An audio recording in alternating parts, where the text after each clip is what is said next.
இதில் பல்வேறுபட்ட சக்திகள் இருக்கின்றன. சீனா இருக்கின்றது. சீனா நிச்சயமாக பாகிஸ்தானுக்கு நேரடியாக இல்லாட்டியும் மறைமுகமாக ஆதரவு கொடுக்க வாய்ப்பு இருக்கின்றது. பங்களாதேஷில் கொதி நிலையில இருக்கின்றது. மேற்குலகம் ஓரளவுக்கு இருந்தாலும் யுத்தத்தை யாரும் விரும்ப மாட்டார்கள். இப்பொழுது அமெரிக்காவிலிருந்து வந்திருக்க அறிக்கை அமைதி காக்க சொல்லுவது. ஆகவே ஒரு சிறிய அளவிலான தாக்குதல், பாலக்கோட் தாக்குதலுக்கு பிறகு இந்தியா நடத்தின மாதிரி தாக்குதல் நடக்கக்கூடும். ஆனால் இந்தியா கை வைத்திருக்கும் நீர் பிரச்சனை பாகிஸ்தானுக்கு மிகப்பெரிய தலையீடு. இனிமேல் இந்தியா சொல்லக்கூடும், காஷ்மீர்ல என்ன தாக்குதல் நடந்தாலும் நாங்கள் இந்த நீர்ல கை வைப்போம் என்று. அது பாகிஸ்தான் பொருளாதாரத்துக்கு ஏன்னா 25% உள்நாட்டு உற்பத்திக்கு இந்த சிந்து நதி மிக முக்கியம். ஆகவே இதனால பஞ்சாப் மாகாணம், சிந்து மாகாணம், பலுச்சிஸ்தான் மாகாணம், 3 மாகாணங்களுடைய வாழ்க்கையே இந்த சிந்து நதியெல்லாம் தங்கி இருக்குது. ஆகவே இந்தியா பெரிய அளவில் அந்த நீரை மடமாற்றம் செய்ய தொடங்கினால் என்ற இன்றைய நிலைமை மோசமா இருக்கின்றது. வறட்சி காலத்திலே பாகிஸ்தானிலே மிகப்பெரிய கலவரம் வர வாய்ப்பு இருக்கின்றது. ஆகவே இந்த நீரை மையப்படுத்தி கூட ஏற்கனவே பாகிஸ்தான் தலைவர்கள் சொல்லுகிறார்கள்.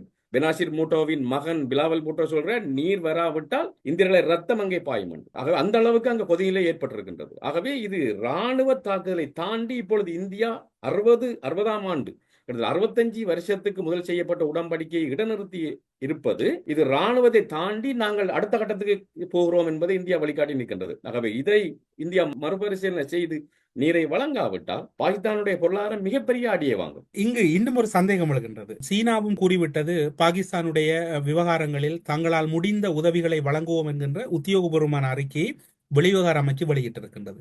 இந்த களமுனையை ஒருவேளை சீனாவினுடைய பலம் பொருந்திய ஆயுதங்களை பயன்படுத்துவதற்கான ஒரு பரிட்சாத்தமான களமாக சீனா பயன்படுத்துவதற்கு சந்தர்ப்பம் இருக்கின்றது. சீனாவின் நீண்டகால வரலாற்றை பார்க்கும்போது சீனா இதுவரைக்கும் எந்த நாட்டு யுத்தத்திலையும் நேரடியாக பங்கு பற்றியது கிடையாது. இப்பொழுது உங்களுக்கு தெரியும், ரஷ்யாவுக்கு கூட சில ஆயுதங்களை சீனா மறைமுகமாக வழங்கினாலும் ஈரானை பொறுத்த அளவிலே எல்லாம் வெளிப்படையாக சீனா ஆயுதங்களை வழங்கிய வரலாறு இல்லை. சில உதவிகளை செய்யலாம். இப்பொழுது கதை வருகின்றது, சீனா சில விஷயங்களை ராணுவ தளபாடங்களை வழங்கியதாகவும் அதுக்கு பதிலடியாகத்தான் இந்தியாவும் சில நவீன ரக ஆயுதங்களை இறக்குமதி செய்து கொண்டிருப்பதாகவும் கதைகள் வர தொடங்கி இருக்கின்றன.